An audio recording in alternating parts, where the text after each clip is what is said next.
এই পুডিং রেসিপিটা এতটাই সহজ যে সবাই সেটাকে বানাতে পারে। তবুও আমি কিভাবে সেটাকে বানাচ্ছি তোমাদের সাথে একটু শেয়ার করছি।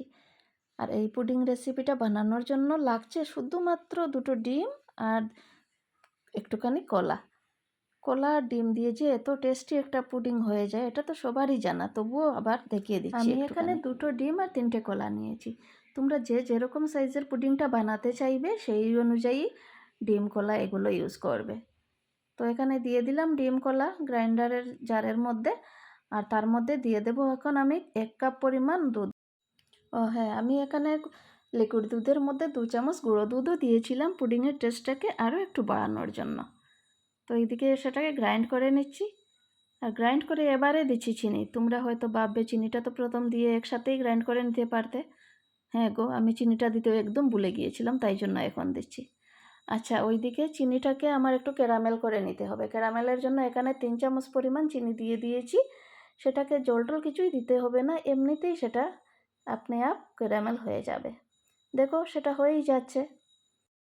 বাচ্চারা কিন্তু এই রেসিপিটা খুব আনন্দ করে খাবে, ওদের ভীষণ পছন্দের একটা রেসিপি হবে সেটা। তো এইদিকে আমার চিনিটা ক্যারামেল হয়ে গেছে, আর ওইদিকে একটা পাত্রে আমি একটু তেল ব্রাশ করে নিচ্ছি যাতে করে সেটা নিচে লেগে না যায়। চিনির ক্যারামেলটা আমি সঙ্গে সঙ্গে সেখানে ঢেলে দিচ্ছি, নয়তো সেটা একদম নিচে লেগে যাবে।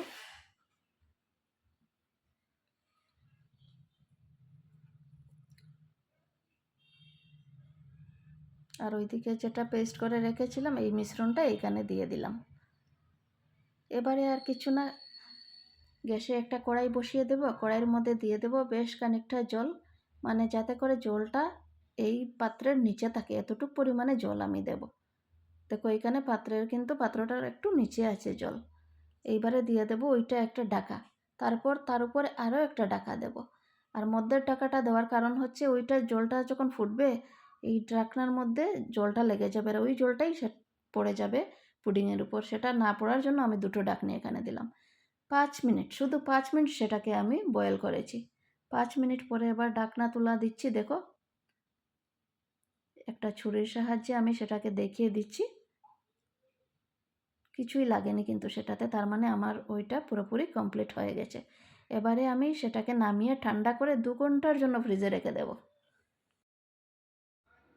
2 ঘন্টা পর এবারে ফ্রিজ থেকে সেটা আমি বের করে নিয়ে এসে ছাড়িয়ে নিচ্ছি, আর একটুও কিন্তু নিচে লেগে নেই, খুব সুন্দর করে সেটা উঠে আসছে।